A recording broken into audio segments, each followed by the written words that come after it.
안녕하세요. 오렌지 가나안 교회 매일 만나 시간입니다. 오늘 우리에게 주시는 하나님의 말씀은 요나 3장 1절에서 10절 말씀입니다. 오늘 일용할 양식을 함께 나누겠습니다. 여호와의 말씀이 두 번째로 요나에게 임하니라. 이르시되 일어나 저 큰 성읍 니느웨로 가서 내가 내게 명한 바를 그들에게 선포하라 하신지라.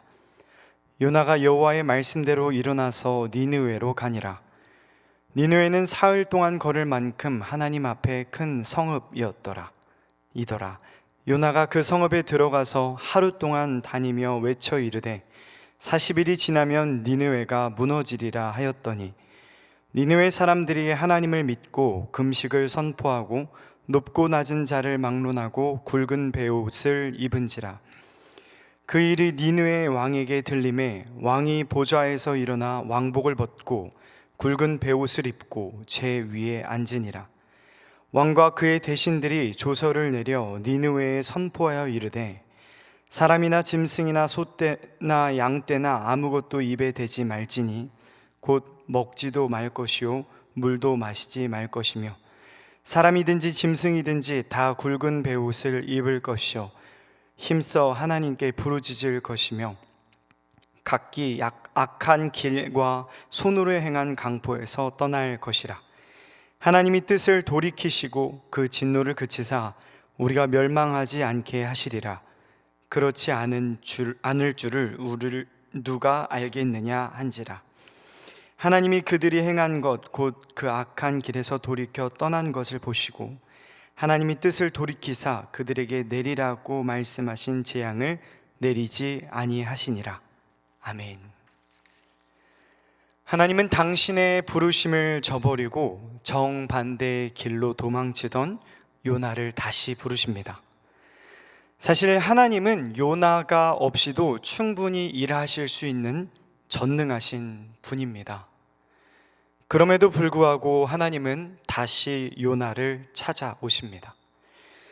오늘 본문은 여호와의 말씀이 두 번째 요나에게 임하니라 라는 선포로 시작합니다. 요나서 1장 1절 말씀과 동일한 말씀입니다. 저 큰 성읍 니느웨로 가서 그들의 악독이 내 앞에 상달되었다고 외치라 라는 말씀. 이 실패한 요나에게 다시 찾아와 말씀하시는 하나님은 대체 어떤 분이실까요? 하나님은 죄에 빠져 존재다움을 잃어버리고 인간다움을 상실하는 자들에게 다시 기회를 주시는 분이십니다. 이것은 하나님이 우리의 죄를 가볍게 여기신다는 뜻이 아닙니다. 하나님은 우리가 지은 죄에 대해 철저한 책임을 지게 하시되 거기서 끝내지 않으시고 다시 하나님께 돌아올 수 있는 길, 즉 깨어진 관계가 다시 회복될 수 있는 생명의 길을 반드시 열어주십니다. 세상은 인간에게 다시 회생할 수 있는 길을 쉽게 제시하지 않습니다. 죽어야 끝이 나지 라는 차가운 말로 한 사람을 쉽게 폐기 처분하고 절망의 벼랑으로 몰아갑니다. 반대로 어떤 이들은 죄를 용서해 주려는 선한 마음을 악용하여 오히려 당당하게 죄를 짓기도 합니다. 이러한 모순적인 세상을 보며 우리는 세상이 말하는 임시 방편의 처방이 아닌 하나님의 말씀이 드러내는 근원적인 회복을 생각하게 됩니다. 진정한 회복이란 무엇인가 깊이 생각합니다. 나와 타자 사이에서, 나와 일터 사이에서 일어나는 갈등과 균열을 우리의 입만으로는 결코 해결할 수 없습니다. 그래서 우리는 삶의 모든 자리에 하나님께서 일하실 공간을 열어두어야 합니다. 나와 내 가족 사이, 나와 내 이웃 사이, 나와 내 직업 사이에 내가 발을 딛는 모든 삶의 틈바구니 속에 하나님의 자리를 마련해 드려야 합니다. 모든 관계 그 사이에 계신 하나님을 통하여 하나님의 사랑과 용서를 통과하여 타인을 바라볼 때 우리는 비로소 누군가를 진심으로 사랑하고 용납할 수 있습니다. 그럴 때 비로소 삶의 모든 영역을 회복하시는 하나님을 경험하게 됩니다. 사랑하는 여러분, 철저한 돌이킴 후에 주시는 하나님의 기회, 그리고 온전한 책임을 진 후에 모든 관계 사이에서 하나님께서 열어주시는 회복의 길을 걷는 저와 여러분 되시기를 소망합니다. 이제 하나님과의 관계가 회복된 요나는 그 실패의 자리에서 일어나 마침내 니느웨로 향하게 됩니다. 함께 4절 말씀 읽겠습니다. 요나가 그 성읍에 들어가서 하루 동안 다니며 외쳐 이르되 40일이 지나면 니느웨가 무너지리라 하였더니. 아멘. 니느웨에 도착한 요나는 하나님의 말씀을 외치기 시작합니다. 그런데 히브리어 원문으로 보면 요나의 설교는 참 기묘합니다. 그는 딱 5 단어만 말합니다. 오드, 아르바임, 욤, 베니네베, 네흐파케트. 이후에 40일 그리고 니느웨가 뒤집어질 것이다. 직역하면 40일 이후에 니느웨가 뒤집어질 것이다. 잘 생각해 볼까요? 이 짧은 선언 속에는, 말씀 속에, 설교 속에는 누가 심판하는지 주어도 없고 왜 니느웨가 파멸당하는지 이유도 없습니다. 이 말 속에는 의인 10명이 없어서 유황불로 흔적도 없이 사라진 소돔과 고모라처럼 어떻게든 니느웨가 비참하게 멸망해 버렸으면 좋겠다는 요나의 불순한 마음이 교묘하게 담겨 있습니다. 그의 삐뚤어진 내면은 행동에서 고스란히 묻어납니다. 니느웨는 당시 사흘길을 걸어야 할 만큼 광대한 성읍이었습니다. 이 성의 크기가 커서 3일간 걸어야 했는지, 왕을 만나는 절차가 3일이 걸려야 했는지 정확하게 알 수 없지만 요나는 단 하루만 대충 이 설교를 하고 외치고 멈추어 버립니다. 이 원수 같은 이방인들이 부디 내 설교를 듣고 회개하지 않기를 바라는 꼼수였습니다. 그러나 하나님은 이 요나의 치사하고 인색한 꼼수마저도 니느웨 전체를 뒤집어 엎으시는 신의 한 수로 바꾸십니다. 하나님은 니느웨의 심판을 바라며 뒤집어질 것이다 라고 저주를 퍼부은 요나의 말씀을 들어 사용하시며 그들의 악독한 마음을 뒤집기 시작하십니다. 놀라운 회개가 일어납니다. 5절 말씀을 보면 요나의 불친절한 외침이 끝나기가 무섭게 니느웨 백성들이 즉각적으로 반응합니다. 아무리 눈물과 피를 쏟아 외쳐도 눈 하나 깜짝하지 않았던 이스라엘 백성들과는 너무나도 대조적인 모습이었습니다. 니느웨 백성들은 요나의 짧은 경고 속에 담긴 이스라엘 야훼 하나님이 어떤 분이신지 깊이 알지는 못했지만 온 만물을 창조하신 우주적인 절대자 엘로힘 하나님의 권위 앞에 온전히 압도당합니다. 그들은 곧바로 금식을 선포하고 굵은 베옷을 입었습니다. 고대 근동에서 금식은 내 생명줄을 끊고 신의 처분, 하나님의 처분만 바라보겠다는 극단적인 자기 부정이자 회개의 태도이며, 딱딱한 베옷을 입는 것은 자신의 교만한 죄를 슬퍼하고 수치스럽게 여기며 극도의 낮아짐을 시각적으로 표현한 행위입니다. 이스라엘의 여호와 하나님을 잘 알고 있었던 요나와 이스라엘 백성들, 그리고 오늘날 우리들은 이 장면을 보며 은연중에 이런 생각 할지 모르겠습니다. 니느웨 백성들이 알면 뭘 안다고 저러지? 저들이 율법을 알기나 해? 교회는 다녀봤어? 무슨 직분이라도 있어? 매번 새롭게 역사하시는 하나님과의 깊은 관계에서 인격적으로 알아가는 하나님을 아는 지식이 아니라 하나님에 관한 지식에 가득한 사람들은 이런 상황들을 보며 불편합니다. 종교적인 정보와 지식만 가득한 사람들은 자신의 편견과 선입견이 만들어낸 좁은 경험의 틀에 하나님을 가두고 하나님을 제한합니다. 오늘 우리가 목격하는 이 니느웨의 대각성, 이것은 사람의 경험이나 지식이 만들어낸 역사가 아닙니다. 오직 하나님의 철저한 주권에 의해 일어난 전방위적 회개 대각성이었습니다. 우리는 이 대목에서 하나님에 관한 종교적 지식이 많다고 자부한 자들이 얼마나 무서운 교만에 빠질 수 있는지 뼈 아프게 깨달아야 합니다. 사랑하는 여러분, 진짜 하나님을 아는 지식은 내 지식의 축적에서 오는 것이 아니라 하나님으로부터 직접 부어지는 것입니다. 나의 선입견을 깨뜨리시고 주권과 왕권으로 일하시는 하나님을 삶으로 경험할 때 얻어지는 청종의 지식입니다. 이러한 하나님의 임재 앞에 우리가 늘 겸손하기를 소망합니다.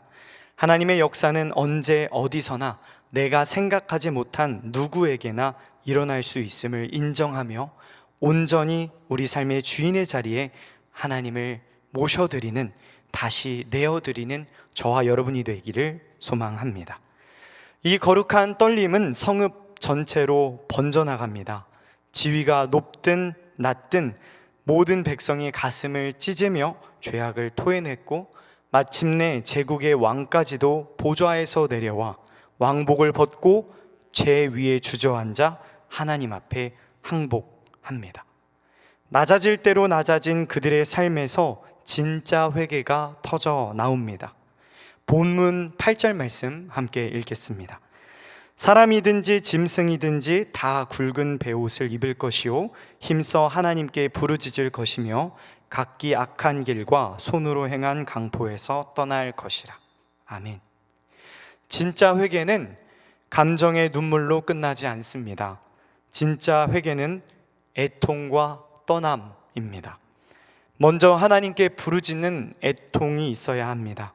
만약 내가 누군가에게 상처를 주었다면 내가 지은 죄로 인해 피눈물을 흘리고 있을 상대방의 아픔을 내 가슴으로 동일하게 느끼는 것이 회개의 첫 단추입니다.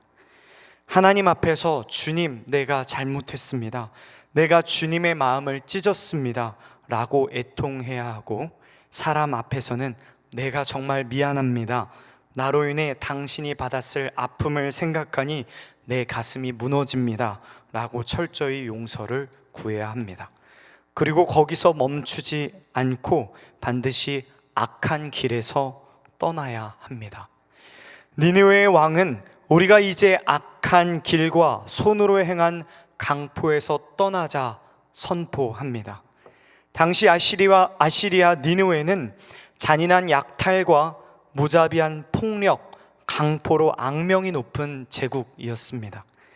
또 폭력으로 남의 것을 갈취해 손에 쥐고 있었던 불이한 이익들이 많은 사람들이었습니다.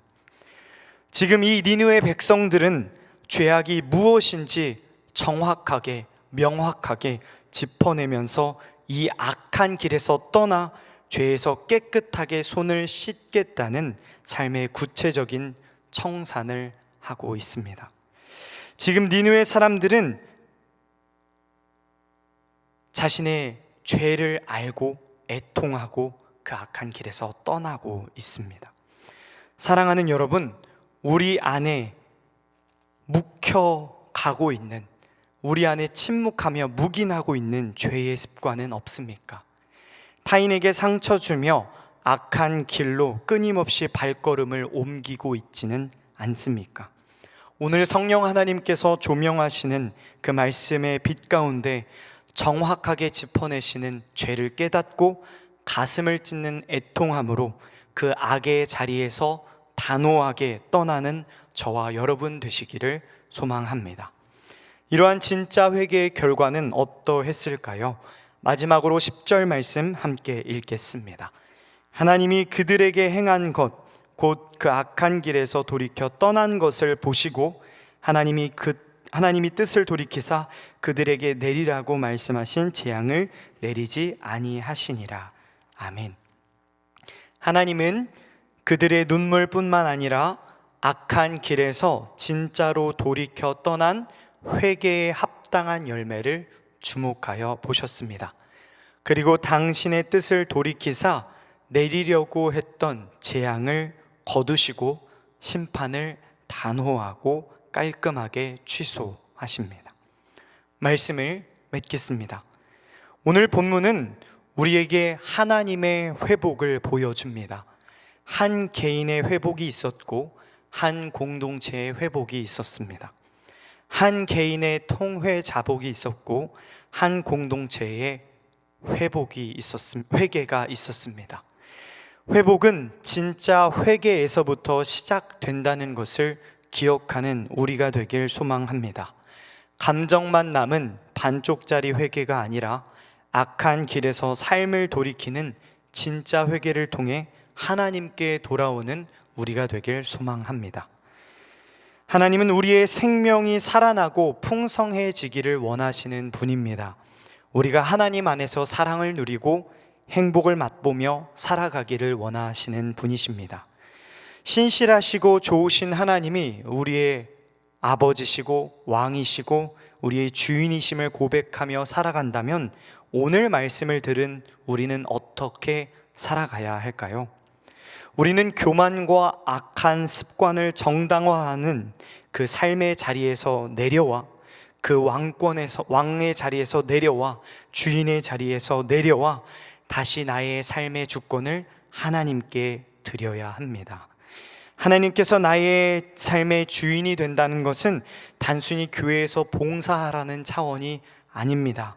열심히 무언가를 하라는 차원이 아닙니다.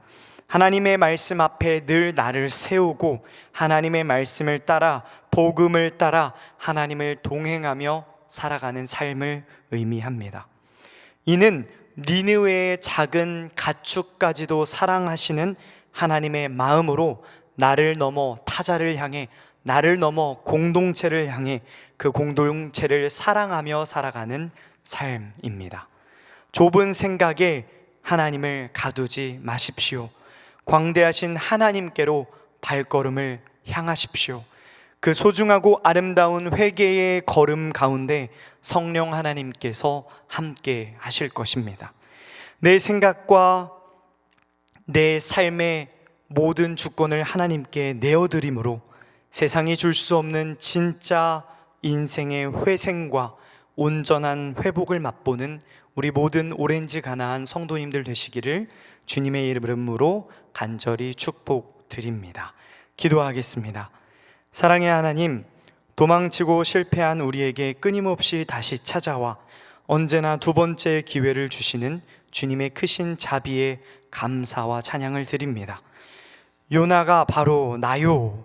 우리가 입술로만 구원을 외치며 손으로 여전히 교만과 미움과 광포를 꽉 움켜쥔 채 살아가고 있진 않았습니까? 하나님께 돌이키고 있진 않았습니까? 이 완악한 모습이 우리 안에 있지는 않았습니까?